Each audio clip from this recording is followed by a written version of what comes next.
Welcome back. Hydraa బృందం మళ్లీ దూకుడు పెంచింది. హైదరాబాద్ నగరంలో చెరువులు, నాలాలను ఆక్రమించి చేపట్టిన నిర్మాణాలపై గత కొద్ది రోజుల నుంచి హైడ్రా అధికారులు కొరడా విధించారు. పెద్ద పెద్ద భవన నిర్మాణాలను కూడా నేలమట్టం చేస్తున్నారు. అయితే గత వారం రోజులుగా హైడ్రా కూల్చివేతలకు బ్రేక్ పడినప్పటికీ మళ్లీ కూల్చివేతలపై హైడ్రా బృందం ఫోకస్ పెట్టింది. ఈ క్రమంలో ఆదివారం ఉదయం కూకట్పల్లి, కుత్బుల్లాపూర్ నియోజకవర్గాల పరిధిలోని అక్రమ నిర్మాణాల కూల్చివేతలను చేపట్టింది. బాచుపల్లి, కొత్వా చెరువు, బోరబండ సున్నం చెరువు ప్రాంతాల్లో అక్రమ కట్టడాలను కూల్చివేస్తోంది.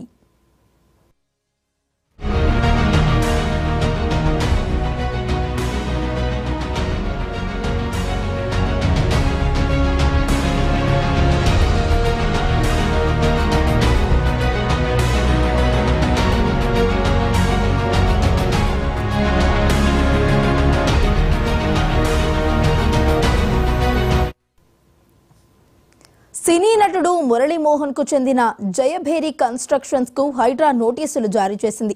గచ్చిబౌలి పరిధిలోని రంగళాల్ కుంట చెరువును ఆక్రమించి నిర్మాణాలు చేసినట్లు గుర్తించిన హైడ్రా 15 రోజుల్లో నిర్మాణాలు కూల్చివేయాలని నోటీసులు ఇచ్చింది. లేని పక్షంలో తామే కూల్చివేస్తామని పేర్కొంది.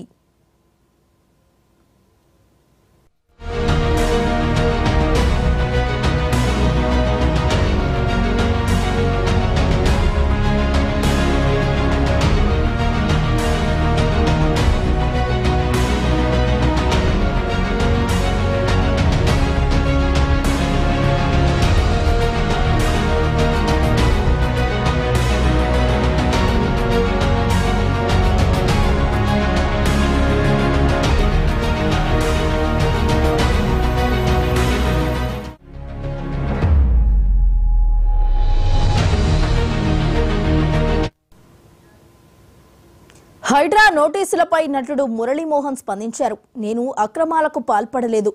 బఫర్ జోన్లో ఉన్న రేకుల షెడ్డును నేనే కూల్చేస్తా అని అన్నారు.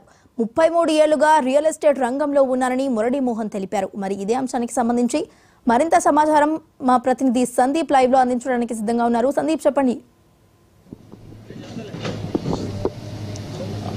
భువన, ఉదయం నుంచి కూడా బాచుపల్లి సమీపంలో కొత్వా చెరువుకు సంబంధించినటువంటి ఈ విజయలక్ష్మి కన్స్ట్రక్షన్ సంబంధించినటువంటి కూల్చివేతలు కొనసాగుతున్నాయి. ఉదయం నుండి కూడా దాదాపుగా 8 బిల్డింగ్లను కూల్చినటువంటి హైడ్రా అధికారులు ఇంకా కూల్చివేతలు కొనసాగుతున్నారు. ఇంకా 2 బిల్డింగ్లు కూడా ఉన్నాయి. ఎందుకంటే మొత్తం చూసినట్లయితే 21 బిల్డింగ్లను కూడా ఐడెంటిఫై చేసినటువంటి రెవెన్యూ అధికారులు 10 కూడా అయితే ఇంకా ఆక్యుపైడ్ కాని బిల్డింగ్స్ పైన కూడా ప్రధానంగా కూడా దృష్టి పెట్టారు. ఏదైతే ప్రజలు నివాసం ఉండలే ప్రాంతాలు అవి కూలిస్తూనే ఉన్నారు బిల్డింగ్స్కి. మిగతా 11 బిల్డింగ్లకు కూడా నోటీసులు ఇవ్వడం జరిగింది. 2 వారాల్లో కూడా ఇవి ఖాళీ చేయాలి, లేకపోతే మేమే కూల్చివేస్తామని కూడా చెప్పడం జరుగుతుంది. మనం చూడవచ్చు విజువల్స్లో ఆన్ స్క్రీన్ మీద ఆ మార్క్ ఇచ్చిన బిల్డింగ్స్ అన్నీ కూడా హైడ్రా అధికారులు ఇవి FTL జోన్లోకి పరిధిలోకి వస్తే వీటికి కూల్చివేస్తాం. ఒక 15 రోజుల కిందనే కూడా హైడ్రా కమిషనర్ రంగనాథ్ స్వయంగా కూడా ఇక్కడికి వచ్చి పరిశీలించారు. ఎందుకు కూల్చేయాలని చెప్పేసి కూడా మార్కింగ్ కూడా వేయడం జరిగింది. ఉదయం 7 గంటలకే కూడా హైడ్రా తమ పని కూడా సాగిస్తూనే ఉంది. మరోవైపు బాధితులు కూడా లబో దిబోమని కూడా కొంతమంది మనతో మాట్లాడడానికి కొంతమంది బాధితులు ఇక్కడ ఉన్నారు. చెప్పండి, ఈ ఉదయం నుంచి కూడా హైడ్రా ఈ కూల్చివేతలు ఎట్లా చూసి ఖరీదైన కోట్లు పెట్టి కట్టే అంటే ఒక సామాన్య వాయిస్ నేను వినిపించదలుచుకున్నా. ఇప్పుడు హైదరాబాద్ లాంటి నగరాలు చిన్న వర్షానికి కూడా అతలాకుతలం అయిపోయి జనజీవన స్రవంతి స్తంభించిపోయే పరిస్థితి ఈరోజు మనం చూస్తూ ఉన్నాం. ఎవ్రీడే చూస్తూనే ఉన్నాం. ఈ వరదలు స్తంభించిపోవడానికి చిన్న వర్షానికి కారణం ఏంటి? చెరువులు కబ్జా అవటం, నాలాలు కబ్జా అవటం, గవర్నమెంట్ స్థలాలు కబ్జా అవటం. ఈ అక్రమ కబ్జా వల్ల చెరువులు అవన్నీ పోవటం వల్ల హైదరాబాద్ లాంటి నగరాలు వరదలకు గురవుతున్నాయి. ఇవి కాకుండా చేయడం కోసం డిజాస్టర్ రెస్పాన్స్ అండ్ అసెస్ ప్రొటెక్షన్తో హైడ్రా ఏర్పడింది. లక్ష్యాన్ని అభినందిస్తున్నా, లక్ష్యం కరెక్టే. కానీ లక్ష్యం కరెక్ట్ అయినప్పుడు మొదట్లుగా హైడ్రా 20 రోజుల నుంచి పెద్ద బడా కబ్జాదారుల మీద ఫోకస్ పెట్టింది. ఎన్ కన్వెన్షన్ సెంటరు, లేకపోతే మన ట్విన్స్ లేక్స్, హిమాయత్ సాగర్, ఉస్మాన్ సాగర్ దగ్గర ఫామ్ హౌస్, గెస్ట్ హౌసెస్ చాలామంది కట్టుకున్నారు అక్రమంగా. అటువంటి వాళ్ళని ఫస్ట్ ప్రయారిటీగా పెట్టుకోవాలా. హైడ్రాకు ఒక ప్రయారిటీ ఉండాలా, ఒక సిస్టమేటిక్ అప్రోచ్ ఉండాలా, ఒక స్ట్రాటజిక్ మూవ్ ఉండాలా, ఒక హ్యూమన్ యాంగిల్ ఉండాలా. మొదలు అటువంటి క్లియర్ చేసుకున్నప్పుడు ప్రజల్లో ఒక భరోసా కలుగుతుంది. కానీ మధ్యతరగతి ప్రజలు తెలుసో తెలియకో ఇల్లు కొంటాడు. ఇప్పుడు ఈ కొనుక్కున్న ఇల్లు ఇక్కడ ఉన్నవాళ్ళు అక్రమమని తెలిసి కొనలేదు. ఈ బిల్డర్ అన్ని పర్మిషన్స్ చూపించాడు. అన్ని పర్మిషన్స్ ఉన్నప్పుడు కరెక్టే కదా లీగల్గా అనుకొని గవర్నమెంట్ బ్యాంక్స్ లోన్ ఇచ్చినాయి కాబట్టి ఇటు కొనుక్కున్నాడు. ఈరోజు నోటీస్ ఇవ్వకుండా వితౌట్ ప్రయర్ ఇంటిమేషన్ సామాను కూడా బయట వేయడానికి టైం ఇవ్వకుండా సడన్గా 1 అవర్లో వచ్చేసి కూలగొట్టే ప్రయత్నం చేశారు. నేనేమంటానంటే సామాన్య ప్రజల దగ్గరికి వచ్చి పడగొట్టేటప్పుడు ఒక పాలసీ డెసిషన్ ఉండాలా, ఒక పాలసీ మ్యాటర్ ఉండాలా, ఒక విధి విధానాలు ఉండాలా, ఏ విధంగా సామాన్యులు నష్టపోకుండా చూడాలనేది ఉండాలా. ఇప్పుడు రేవంత్ రెడ్డి గారు మూసీ రివర్ ఫ్రంట్ పెద్ద ప్రాజెక్టు పెట్టారు. 12,000 హౌసెస్ క్లియర్ చేయాల్సి వస్తుంది. మరి 12,000 హౌసెస్ జస్ట్ లైక్ దట్ కొట్టేస్తారా? కొట్టేయరు కదా. వాళ్ళకు ఒక విధి విధానాలు ఉండాలా, కాంపెన్సేషన్ పే చేయాలా, అది ఎవరి చేత పే చేయాలా, అది చేపించాలా. ఇదే కాకుండా దీనికి పర్మిషన్ ఇచ్చినవాడు బాధ్యుడు, పాపం వాడిది శాపం నాది అన్నట్టు ఉండకూడదు. పర్మిషన్ ఇచ్చినవాడి మీదుగా పని చేయాలా, వాడి ఆస్తులు సీజ్ చేయాలా, సామాన్య ప్రజానీకానికి ఇబ్బంది కలగకుండా చేయాలా, హైడ్రా లక్ష్యాన్ని నెరవేర్చాలనేది నా ఉద్దేశం. అయితే ఇది ప్రస్తుతం ఇక్కడ చెప్తున్నటువంటి మనం అక్రమంగా కూడా ఇక్కడ నుంచి తొలగించారు. ఇక్కడ నుంచి కూడా మనం వెలగొడుతున్నారు, సామాన్ అవన్నీ బయట వేస్తున్నారు అని చెప్పేస్తున్నారు. మొత్తంగా చూసుకున్నట్టయితే 21 ఇళ్లను గుర్తించినటువంటి ఇప్పటి వరకు కూడా తొలగిస్తూ ఉన్నది. ఉదయం నుంచి కూడా హైడ్రా అయితే కూల్చివేతలు కొనసాగుతూనే ఉన్నాయి.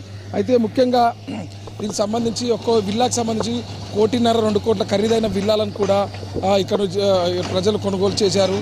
దూర ప్రాంతాల నుండి ఇక్కడికి వచ్చాము, ఒక ఔటర్ రింగ్ రోడ్ సమీపాన ఉంటుంది అని చెప్పేసి కొనుగోలు చేశాం. కానీ అన్ని అనుమతులు, విద్యుత్ కనెక్షన్, రోడ్స్ అన్నీ ఉన్నా కానీ ఇటు ఇరిగేషన్ నుంచి కూడా ఎన్ఓసి ఉన్నా కానీ తప్పుడు పత్రాలతో అప్పటి తప్పుడు అధికారులు కావచ్చు, ఇప్పుడు ప్రజాప్రతినిధులు కూడా మమ్మల్ని బిల్డర్తో సహా అందరూ కూడా మోసం చేశారు.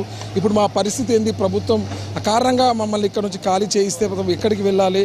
తమ చిరకాల స్వప్నమైన ఇల్లును కళ్ళ ముందే కూర్చుంటుంటే కూడా లబోదిబం అని కూడా ఇటు ప్రజలు, ఇటు స్థానికులు కన్నీరు పెడుతున్నారు. ఉదయం నుంచి కూడా ఇటు కూల్చివేతలు కొనసాగుతూనే ఉన్నాయి. ఎందుకంటే అందులో ఉన్నటువంటి సామాగ్రిని కూడా పూర్తిగా హైడ్రా మిషనరీస్ని పూర్తిగా వాటిని ధ్వంసం చేస్తూనే ఉన్నాయి.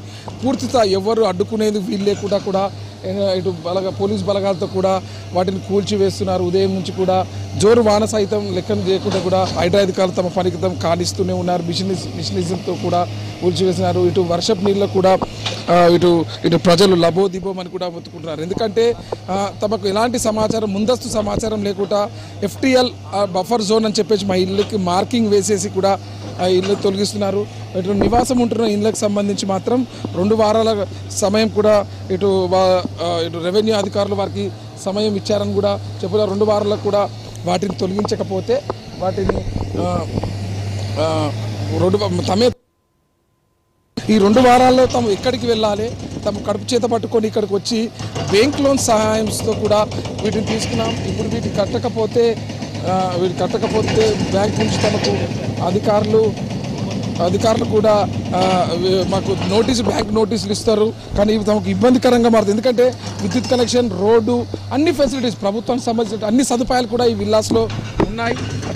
అట్లాంటి టైంలో కూడా ఇప్పుడు ఇవి అక్రమ నిర్మాణాలను చేపడితే ఇప్పుడు బాధితులు ఎవరు? తమ బాధితులమని చెప్పేసి కూడా ఉంటారు. ఎందుకంటే పర్మిషన్ ఇచ్చినటువంటి అధికారులు కావచ్చు, ప్రజాప్రతినిధులు కావచ్చు, ఆ బాడీస్, మున్సిపల్ బాడీస్ కావచ్చు, వాటిని కూడా ఉండాలి. తమకు ఎలాంటి నోటీస్ కావచ్చు, తమకు ఎలాంటి నష్టపరిహారం ఇవ్వకుండా ఇప్పుడు తమ రోడ్డున పడేస్తే తమ భవిష్యత్తు ఏంటి అని చూడవచ్చు. కళ్ళ ముందే కూడా కోట్ల రూపాయలు వెచ్చించి ఉన్నటువంటి ఇళ్లను ధ్వంసం చేస్తుంటే వాళ్ళు కూడా ఇబ్బందికరంగా చెప్పవచ్చు.